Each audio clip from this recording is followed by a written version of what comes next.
everyone, it's Monet. 皆さん明けましておめでとうございます。今日はタイトルにもあるように韓国で練習生を3年間やっていた私がなぜ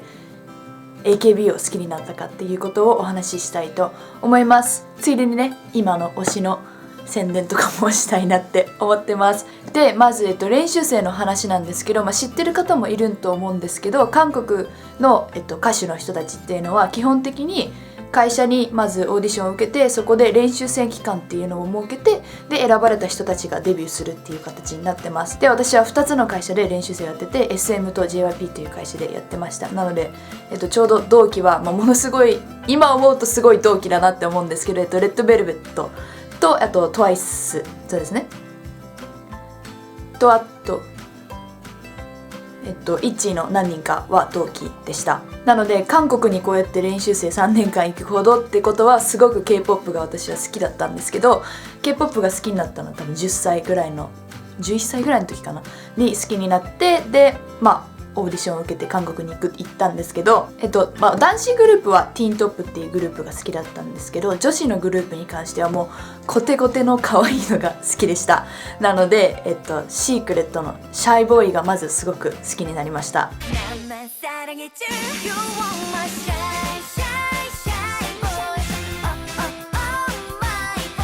で、次に好きになったのがガールズデーの、これもトゥインクルトゥインクルっていうパンチャックパンチャックっていう歌がすごく好きになって、ダンスカバーとかもやってました。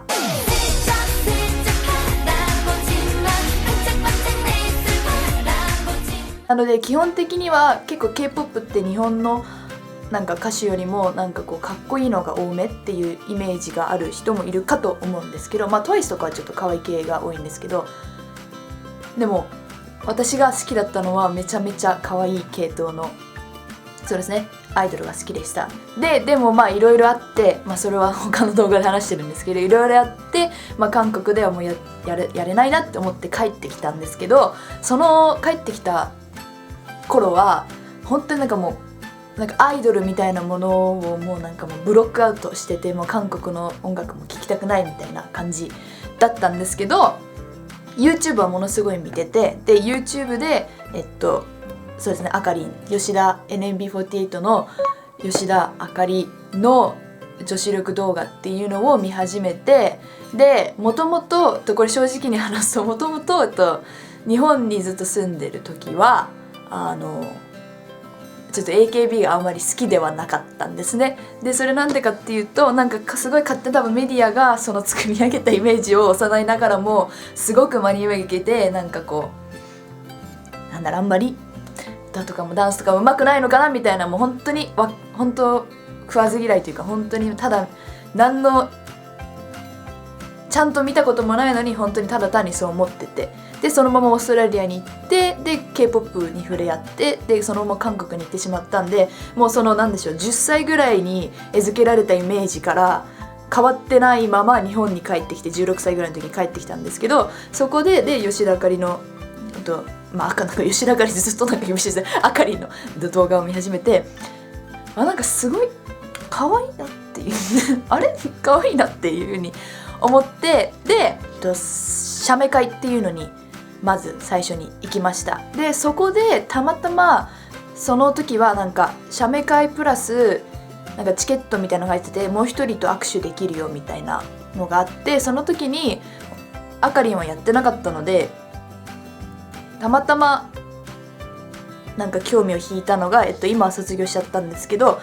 元チームメイトの山田七海でした。そこで山田七海のサインに行ったら、これもすごい別にバッシングしてるわけじゃないですけど、吉田あかりんよりも山田七海の方がすごい興味が湧いてしまって、でそこから山田七海のファンになりました。でそうですね、卒業するまでずっとファンではいたんですけど、 AKB 一回好きになるとすごいもういろんな人たちがいるから、ものすごいいろんな子たちに目が行くようになって、でいろんなイベントもやってくれるので、すごい新しい子たちが良くも悪くも目に入るっていう感じで、そういうイベントとかを通して今は2人の推しがいます。で1人は AKB48 の村山優里っていう子と、もう一人は、STU48 の峯吉ありさっていう子です。2人の推しの良さをすごい長々と語る前に、まず K-POP と AKB の違いっていうのをお話ししたいと思います。まあね、結構最近も K-POP のファンの人たちもプロデュース48とかで AKB に来ることもあるかと思うんですけど、それでもやっぱなんかまだ AKB ってみたいな人たちがいると思うんですけど、もちろん K-POP みたいにみんながみんな練習生をずっと長い間してきたわけではないので、もちろんその能力の差っていうのは出てくるのは出てくるんですけど、でもその代わりにAKB の子たちはある意味個人の力っていうものがすごく重要視されてるので、頑張りが見えるのはAKB の方かなっていうふうに思いました。もちろん K-POP の子たちもすごく頑張ってると思うんですけど、私が練習生を経験してきて思ったのは、まあデビューしてないから本当に気持ちとかわからないんですけど、なんか練習生期間内でものすごく頑張ってしまうので、いざデビューした後っていうのはなんだろう、求めるものがないというか、もちろん1位を取りたいとかそういうのがあるかもと思うんですけど、練習生の間は個人の力で頑張るんですけど、その後っていうのは結構な確率でもう会社のそのプロデュース力っていうのも大きいと思うんですよね。だから自分でどうにかして何かを変えるっていうのは難しいと思うんですよ、客観的に見た感じ K-POP は。だけど AKB の場合はなんかすごく一人一人がみんな頑張ってるのが集結したっていう感じなので、すごくパワフルなグループなんじゃないかなって私は2つのファンになって思いました。なので今の推しの2人の話なんですけど、まず村山優里はもともと AKB が好きな友達がいるんですけど、その子が、岡田奈々のすごくいいファンで、岡田奈々と村山優里っていうのはユーナーっていうコンビがあるんですけど、そのコンビの動画をものすごいその子が送ってきて、でも2人ともめちゃめちゃパフォーマンスがすごいいいので、なんか優里のパフォーマンスずっと好きだったんですよ、それを動画を見ながら。だけど、山田を推してたので、別になんか特に握手会行くこともなくって感じだったんですけど、私がちょうど留学行ってる間に山田を卒業してしまったので、なんか誰をそうみたいな感じになって、そしたらその子が優里ずっとなんかパフォーマンスがいいって言ってるから一回劇場行ってみたらってなって、本当に運よくちょうどその時期に劇場が当たって見に行ったら、もうやっぱり生で見たらもっと動画上で見てたパフォーマンスがなんかもっと生で見るとおーすごいってなってファンになりました。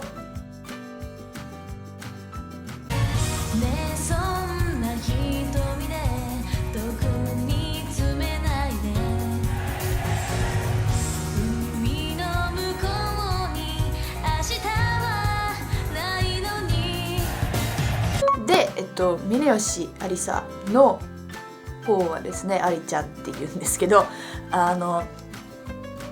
去年一昨年2018年からAKB48 グループがなんか主催してる歌唱力選手権みたいなのがあるんですけど、でそこで立候補した人たちが予選で歌ってみたいな、審査員の人が20人ファイナリストを選んで、そこからまた8人のファイナリストが生まれて、で優勝者が出るみたいな感じのやつがあるんですけど、そこで、予選の、動画が Twitter とかで上がってくるのを普通に見てたんですよ。そしたらありちゃん、この時はまだ全くありちゃんのこと知らなかったんですけど、ありちゃんがすごい耳に残る声ですごい可愛らしく、すごい完成した状態で予選に出てて、でめちゃくちゃ印象に残ってたんですね。何も手につかない、頭から消えない、会いたくて会えなくてドキドキが止まらない、ねえ聞いて君が好きなんだ、大好きだよ、チュッてしてよ。でそれが留学行く前だったんですけど、で留学帰ってくる時にそれこそ本当山田も卒業してしまってたので、ちょうどあれしてた時でありちゃんの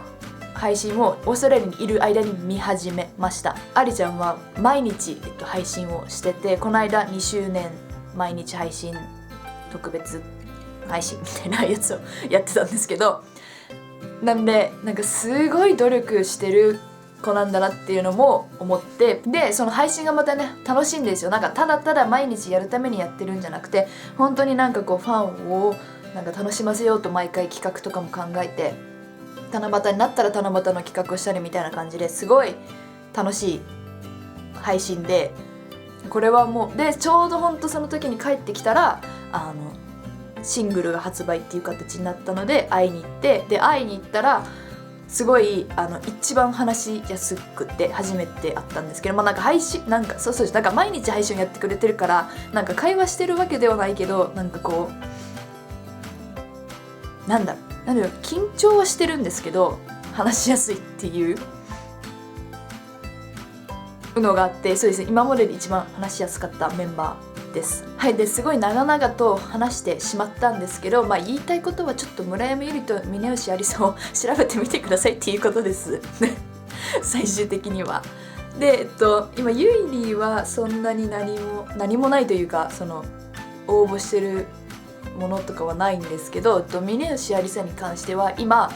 STU48 のフォースシングルが発売してるのでリンクも貼っとくので、もし興味があるなって人はよかったら応募してみてください。では I hope you guys enjoyed this video and I see you guys in my next video. Bye bye.